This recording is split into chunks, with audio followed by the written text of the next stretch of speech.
Good morning dear students, कैसे हैं आप लोग। मैं विक्रम, आपका कॉमर्स टीचर, स्वागत करता हूं आज की स्पेशल क्लास में। बेटा होप सो कि मैंने लेक्चर 1 जो कैश फ्लो स्टेटमेंट का डाला था वो आप लोगों ने देख लिया होगा। आज मैं लेक्चर नंबर 2 आप लोगों के लिए ले रहा हूँ ये। और लेक्चर नंबर 2 में हम लोग जो हमने लेक्चर नंबर 1 में फॉर्मेट डिस्कस किया था, how to calculate net profit before tax and extraordinary item, और उससे रिलेटेड मैंने 3-4 क्वेश्चन दिए थे। पहले तो हम वो क्वेश्चन कंप्लीट करेंगे और उसके बाद थोड़ा सा आगे फर्दर ऑन हम मूव करेंगे। ठीक है, तो चलिए अपनी क्लास को स्टार्ट करते हैं। मैं स्क्रीन शेयरिंग करता हूँ आपके साथ।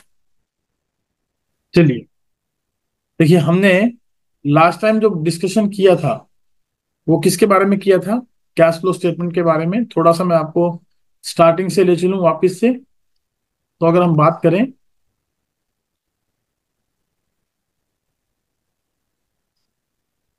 कैश फ्लो स्टेटमेंट में, अब तक हम लोग बात कर चुके थे, पढ़ चुके थे इसके कुछ थ्योरेटिकल कंसेप्ट को, और एक बहुत इंपॉर्टेंट वर्किंग नोट हमने पढ़ लिया था। इसमें मीनिंग हम डिस्कस कर चुके थे, ऑब्जेक्टिव्स डिस्कस कर चुके थे, इंपॉर्टेंस डिस्कस कर चुके थे कैश फ्लो स्टेटमेंट की, और साथ ही साथ मैंने आपको एक इंपॉर्टेंट टॉपिक जिसमें net profit before tax and extraordinary item निकालना सिखाया था वो डिस्कस कर चुके थे। कुछ लिमिटेशंस के साथ साथ हमने ये भी देख लिया था कि क्या क्या कैश इनफ्लोज और आउटफ्लोज में हम लोग शामिल करते हैं, कैश एंड कैश इक्विवेलेंट का क्या मतलब है, और एग्जाम्पल्स हमने देखे थे। और ये एक फॉर्मेट मैंने आपको समझाया था कि how to prepare cash flow statement, जिसमें हम लोगों ने अलग अलग एक्टिविटीज को कैलकुलेट करना सीखना है अभी।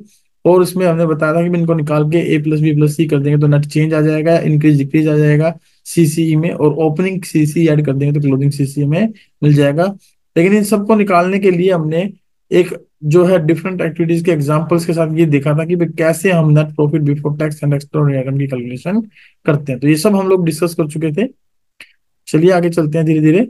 यहां पर देखिए, ये जो कुछ स्टेप्स मैंने आपको बताए थे,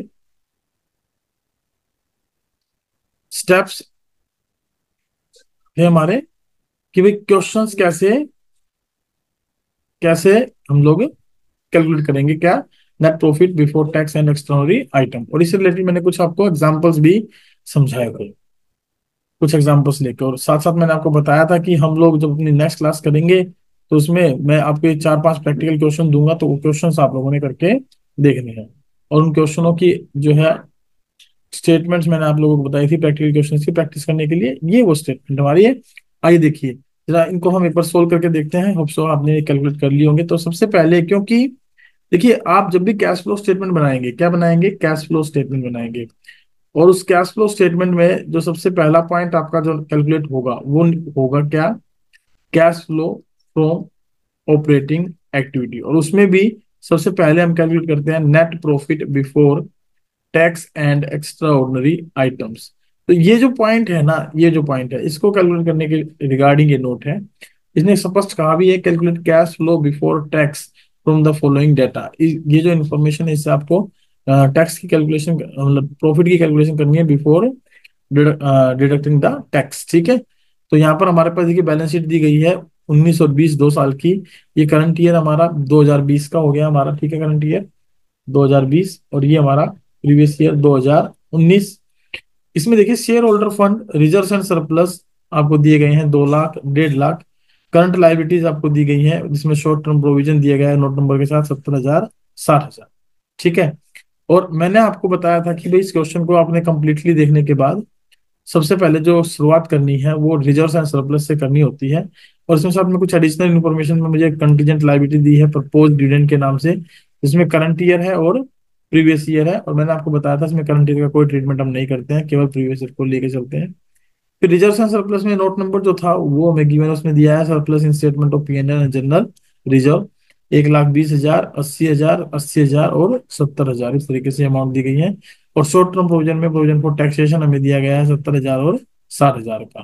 तो यहाँ पर हमें नेट प्रॉफिट जो निकालना है उसको कैलकुलेट करने के लिए मैंने आपको ये बताया था कि सबसे पहले आप क्या देखते हैं, आप लोग चेक करते हैं कि भाई रिजर्व एंड सरप्लस के आगे नोट नंबर दिया है कि नहीं दिया है। यहाँ पर नोट नंबर दिया है, और फिर हमने कहा था कि नोट नंबर देखने के बाद आपको जाना है नोट नंबर पर। उसमें सबसे पहले आपको क्या देखना है? Surplus in statement of PNL.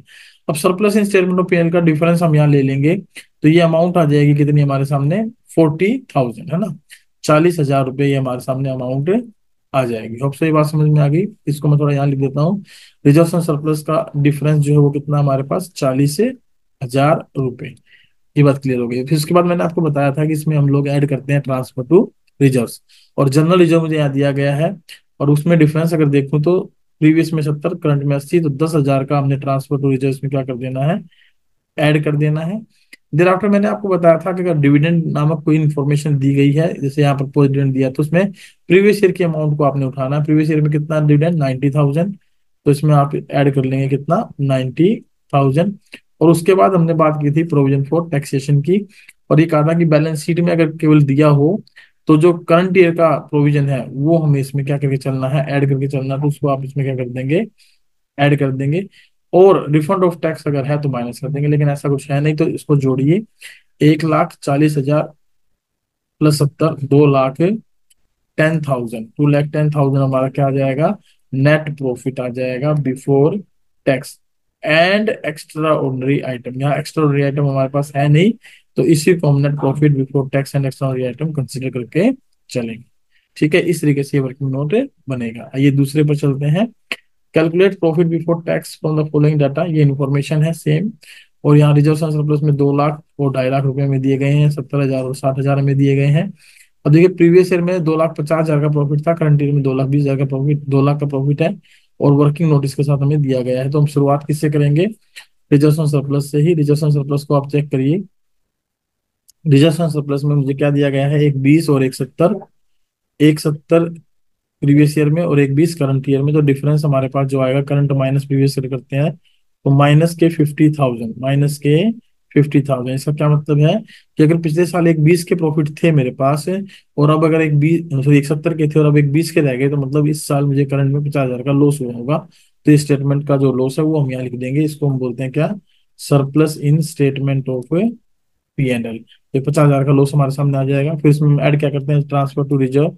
Reserve के नाम पे कोई भी अमाउंट हमारे पास ट्रांसफर की नहीं है, तो हम यहाँ इसको नील ऐड कर लेंगे। देर आफ्टर हमने बात की थी कॉन्टीजेंट लायबिलिटी में अगर प्रपोज डिविडेंड हो तो उसको देख के चलेंगे। तो उसमें प्रीवियस ईयर की अमाउंट, हम जो 90,000 में प्रीवियस ईयर की अमाउंट जो है उसे हम यहाँ पर ऐड करके चलेंगे, ठीक है ना।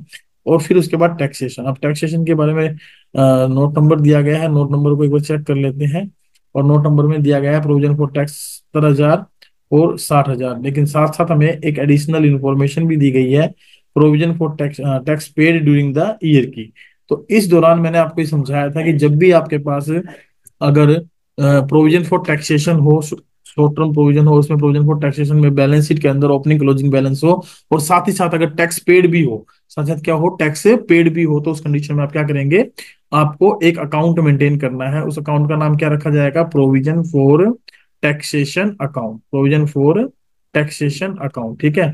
और उस प्रोविजन फॉर टैक्सेशन अकाउंट में हमने बात की थी कि जो ओपनिंग बैलेंस होता है वो हमारा क्रेडिट में लिखा जाएगा, और जो क्लोजिंग बैलेंस होता है वो हमारा डेबिट में लिखा जाएगा।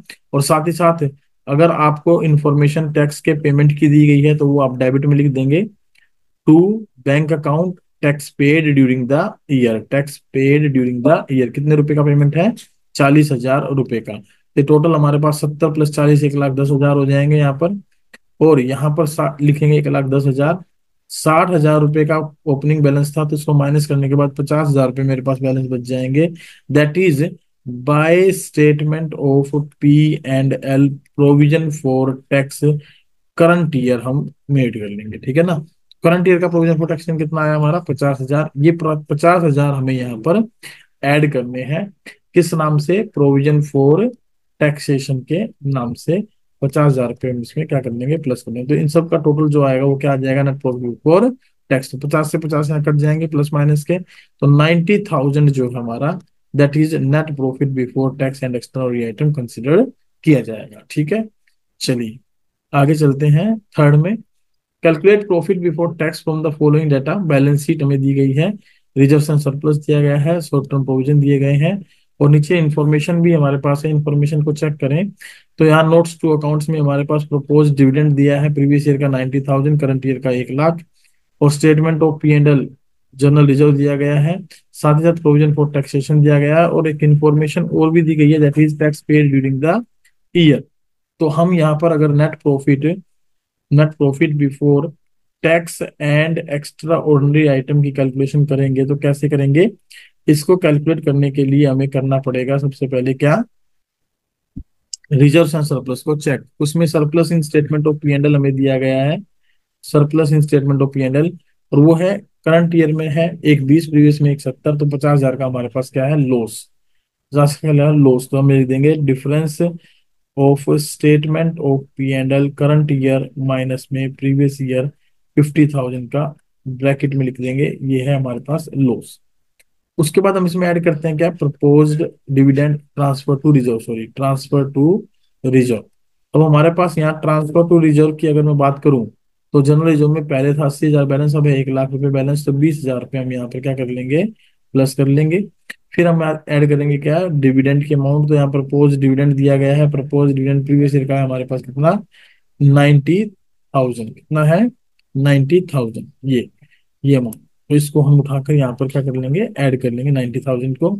एंड देयर आफ्टर हम क्या करेंगे, प्रोविजन फॉर टैक्सेशन इसमें ऐड करेंगे, made during the year, made during the year.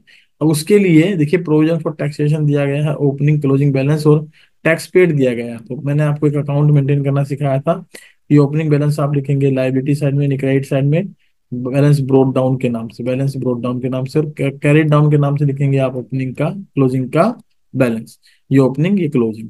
अब क्योंकि पेमेंट है तो पेमेंट आपको लिखनी पड़ेगी डेबिट में। टोटल हो जाएंगे ये 1,20,000 रुपये, और 1,20,000 में से आप 60,000 रुपये की अगर माइनस करेंगे तो बच जाएंगे कितने, 60,000। इसको लिखेंगे क्या, by statement of P and L, by statement of P and L, provision for tax made during the year. और ये अकाउंट कौन सा हो जाएगा हमारा, provision for taxation account, debit side और क्रेडिट साइड। होप सो कि आपको समझ में आ गई होगी बात।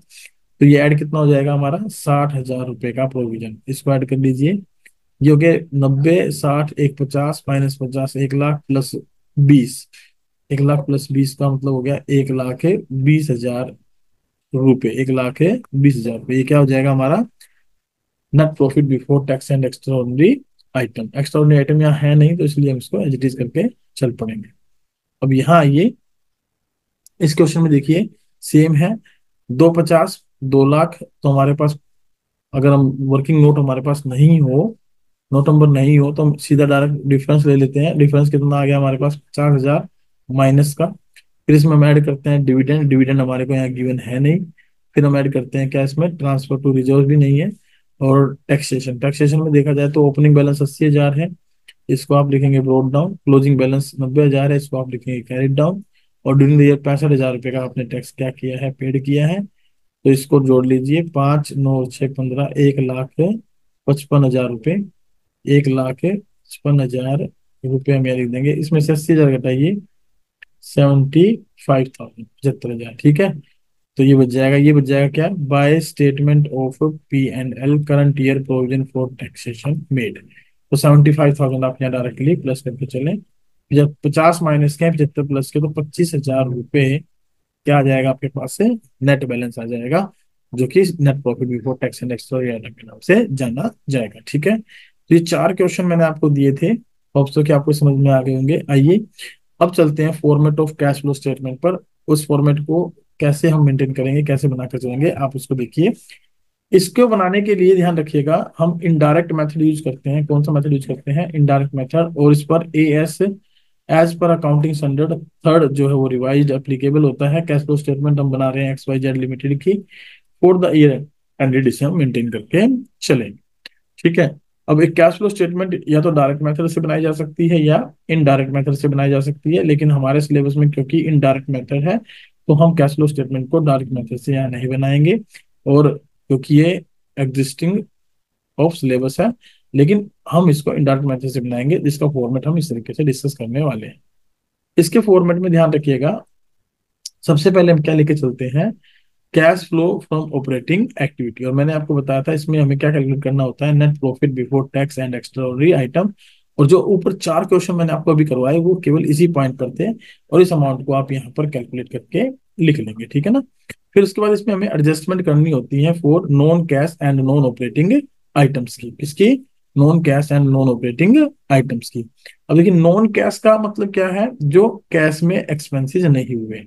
सीधी सीधी बात हम अगर बात करें तो कैश फ्लो स्टेटमेंट में केवल कैश के जिनसे इनफ्लो हो और कैश जिनसे आउटफ्लो हो उन्हीं ट्रांजेक्शन को शामिल करते हैं, क्योंकि ये ऑन कैश बेसिस बनाई जाती है। किस पे बनाई जाती है, ये कैश बेसिस बनाई जाती है। होप सो आपको ये बात समझ में आ गई होगी। तो इसलिए नॉन कैश का मतलब है जिनमें हमारा पैसा खर्च नहीं हुआ, उन आइटम्स को हम, अगर वो माइनस है statement of P and L में तो प्लस करके चलेंगे, प्लस है तो माइनस करके चलेंगे, ठीक है।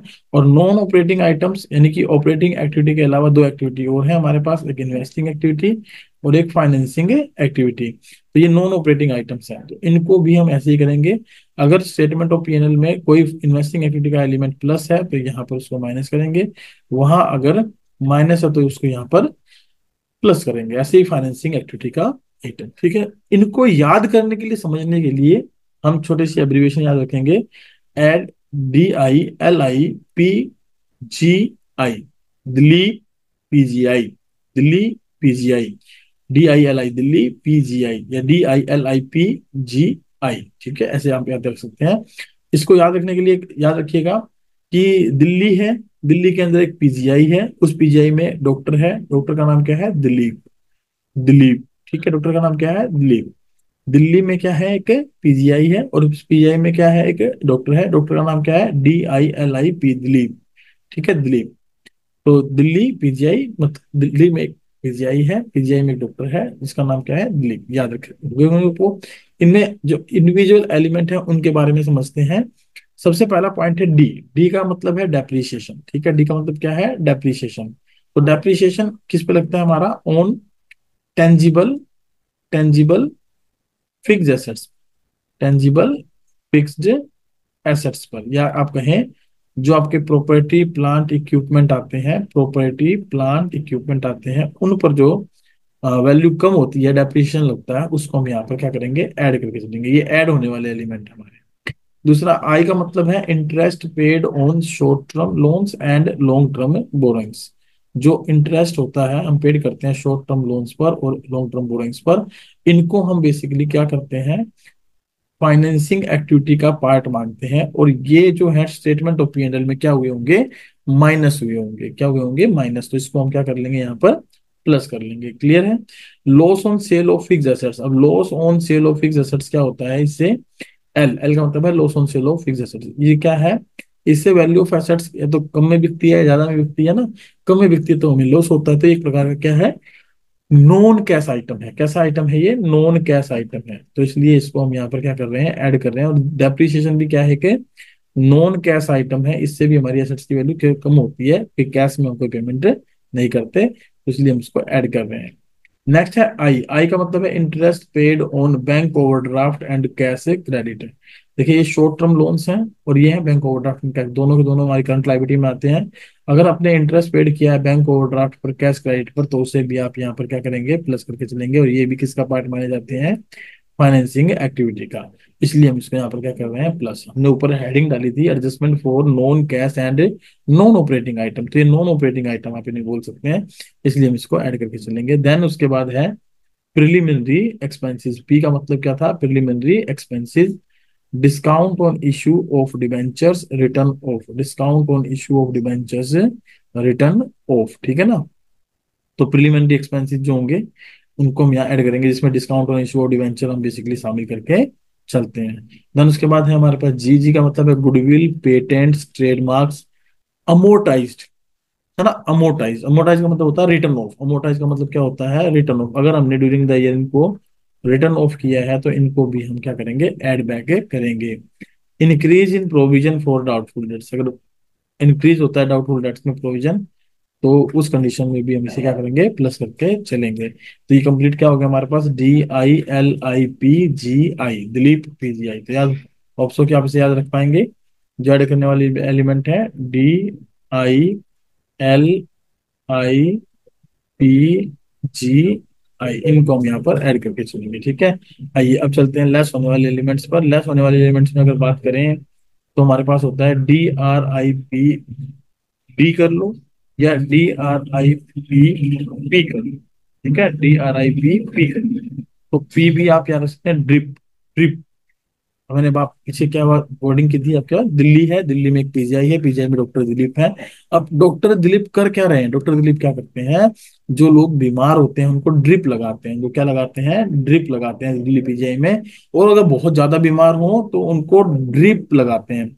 इस डी को आप पी में भी कन्वर्ट कर सकते हैं, ठीक है, ड्रिप, बड़ा बड़ा सेंस आ जाएगा ड्रिप, ठीक है, या ड्रिप्ड, उसको ड्रिप करते हैं, ड्रिप लगाते हैं।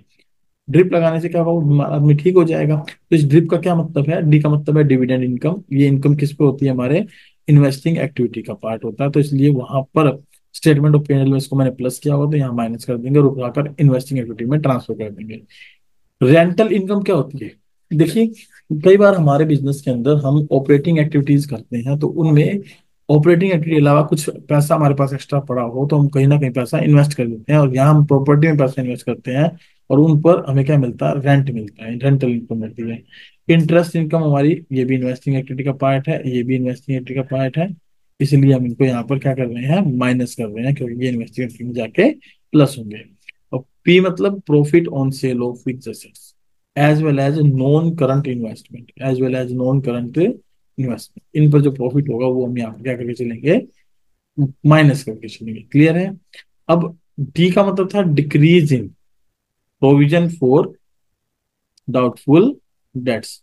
जैसे वहां पर आई का मतलब था increase in provision for doubtful debts, तो यहाँ पर डी का मतलब क्या है, provision, decrease in provision for doubtful debts. और डिक्रीज अगर है तो इसको हम क्या कर देंगे, माइनस करके चलेंगे।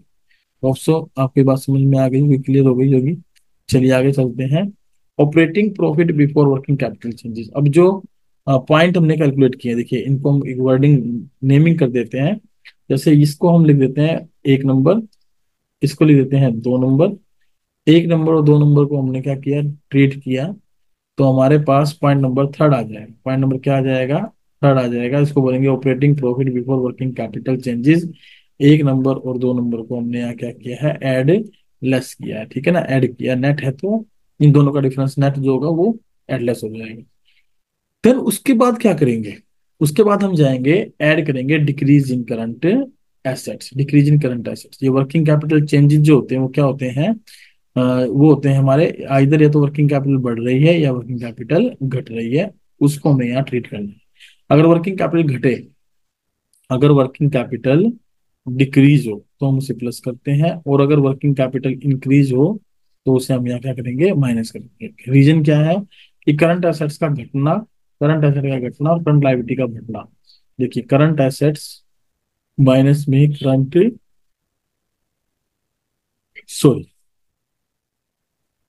देखिए करंट एसेट्स माइनस में करंट लायबिलिटी, ये क्या है, इससे वर्किंग कैपिटल निकलती है। अगर वर्किंग कैपिटल घट रही है तो मतलब ये ज्यादा है और ये कम है, तो इसलिए करंट एसेट्स घट रही है और करंट लायबिलिटी बढ़ रही है, तो हम क्या करके चलेंगे, प्लस।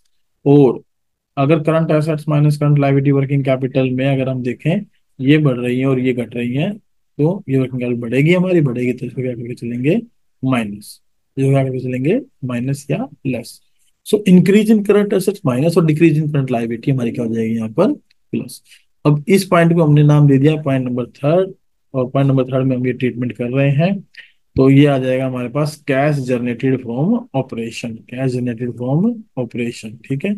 अब कैश जनरेटेड फ्रॉम ऑपरेशन को हम लिख सकते हैं cash flow from operating activity before tax. क्या लिख सकते हैं, cash flow from operating activity before tax, ठीक है, बिफोर टैक्स। तो बिफोर टैक्स लेकर उसमें क्या कर देंगे, लेस इनकम टैक्स पेड या net of tax refunded receive. अगर टैक्स रिफंडेड है तो उसको घटाने के बाद जो बचा इनकम टैक्स पेड, उसको हम यहाँ लेकर चलेंगे, उसको हम क्या करेंगे, यहाँ पर लेकर चलेंगे, ठीक है। तो उसको यहाँ लेंगे तो उसको लेस कर देंगे, लेस करने पर आ जाएगा नेट कैश फ्लो और use in operating activity, operating activity. Hope so कि आपको ये पॉइंट जो है अच्छे से क्लियर हो गया होगा, और उसको उठाकर हम यहाँ पर मेंशन कर देंगे, ठीक है, यहाँ पर क्या कर देंगे, मेंशन।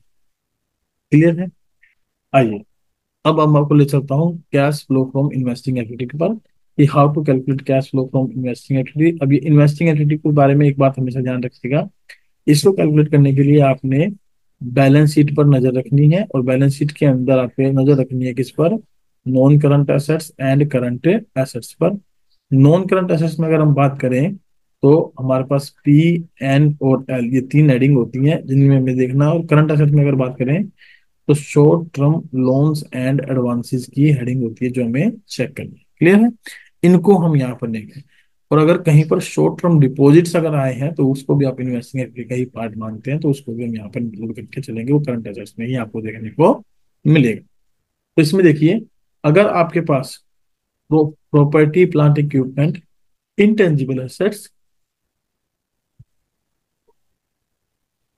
और आपको दिया गया है, और आपको क्या दिया गया है, नॉन करंट इन्वेस्टमेंट और long term loans and advances, तो उसमें जितना भी पैसा आपके पास आएगा sale of tangible fix assets वो प्लस करेंगे, proceeds from sale of intangible fix assets like goodwill से पैसा अगर आया तो वो प्लस करेंगे, और नॉन करंट इन्वेस्टमेंट्स को सेल करने से पैसा आया तो वो भी प्लस करेंगे। इसके अलावा proceeds from long term and short term loans and advances made by companies, यानी कि कंपनी ने जो long term short term loans दिए थे लोगों को, अगर उनसे पैसा रिकवर हो रहा है तो प्लस करेंगे।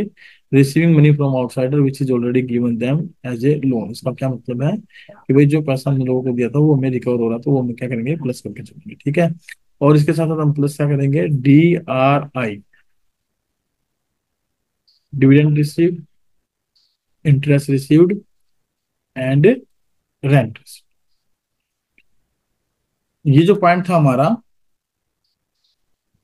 Cash generated from operating activity के अंदर, हमने लिखा था लेस करने वाले एलिमेंट में ये वाला DRIP। तो इसमें से DRI मैंने उठा लिया, और उस DRI को मैंने यहाँ पर, क्योंकि हमने बताया था कि वो इन्वेस्टिंग एक्टिविटी के पार्ट है, तो इन्वेस्टिंग एक्टिविटी में आकर इसको क्या कर लिया हमने, प्लस कर लिया। क्या यहाँ पर ये बात आपको समझ में आई? अब उसके बाद जितना भी हमारी प्रोसीड्स आई थी वैसे ही हम इनको परचेज भी करते हैं, और परचेज करेंगे तो ये क्या हो जाएंगे, minus purchase of tangible fix assets, या इसको आप कहेंगे property plant equipment as per the latest heading property plant and equipment. और यहाँ पर intangible assets, assets like goodwill है ना, पेटेंट ट्रेडमार्क्स एक्सेट्रा, और नॉन करंट इन्वेस्टमेंट की परचेज। और साथ ही साथ ध्यान रखिएगा, अगर आपको ने लॉन्ग टर्म और short term loans and advances और दिए हैं, कंपनी ने क्या किए हैं, और दिए हैं, लोन्स प्रोवाइड किए हैं आउटसाइडर को, तो उससे हमारा कैश क्या होगा, आउटफ्लो होगा, तो उसको हम यहाँ पर क्या करके चलेंगे, माइनस करके चलेंगे। तो ओवरऑल जो ये आइटम हम लिखेंगे, इनके अलावा इसमें कोई और ट्रीटमेंट नहीं है ना, इन सबको हम एडजस्ट कर लेंगे, तो हमारे पास क्या निकल कर आ जाएगा, नेट कैश फ्लो और यूज्ड इन इन्वेस्टिंग एक्टिविटी। ठीक है, ये हमारे पास निकल कर आ जाएगा, और इस अमाउंट को यहाँ पर जो हम लिखेंगे तो उठाकर इस साइड में लिख देंगे, जैसे हमने ऑपरेटिंग एक्टिविटी का पैसा लिखा। ये प्लस में हो तो प्लस में लिख दीजिएगा, माइनस में हो तो माइनस में लिख दीजिएगा। Is it clear?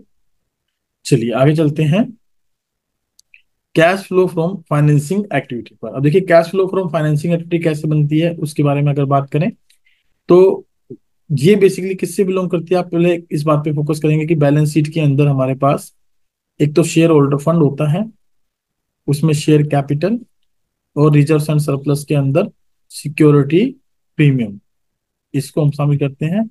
फिर नॉन करंट लायबिलिटीज हेडिंग में देखते हैं किसको, लॉन्ग टर्म बोरोइंग्स को, और फिर करंट लायबिलिटी हेडिंग में देखते हैं किसको, शॉर्ट टर्म बोरोइंग्स को। ठीक है ना, इनको देखते हुए हम यहाँ पर कैलकुलेशन करते हैं। तो सबसे पहले देखिए, अगर शेयर्स और डिवेंचर्स आपने इशू किए हैं तो पैसा आएगा, और ये पैसा कब आएगा, जब हम इनको फॉर कैश कंसिडरेशन इशू करेंगे। ठीक है, फॉर कैश कंसिडरेशन अगर आप इन्हें क्या करेंगे, इशू करेंगे। अगर कैश कंसिडरेशन में आपने इनको इशू नहीं किया है, अदर देन कैश कंसिडरेशन में इशू किया है, अदर देन कैश कंसिडरेशन में आपने इनको इशू किया है, तो ध्यान रखिएगा ये कैश फ्लो का पार्ट नहीं बनेंगे, क्योंकि इनमें ना तो कैश का इनफ्लो होता ना आउटफ्लो होता। केवल कैश के बदले में ही जब मिलेगा पैसा, शेयर या डिबेंचर इशू करेंगे तब ही हम इसको यहाँ पर शामिल करके चलेंगे। दूसरा, इनके अलावा अगर डिबेंचर के अलावा कोई और लॉन्ग टर्म बोरोइंग्स ली है हमने तो उससे पैसा आएगा, वो प्लस करेंगे।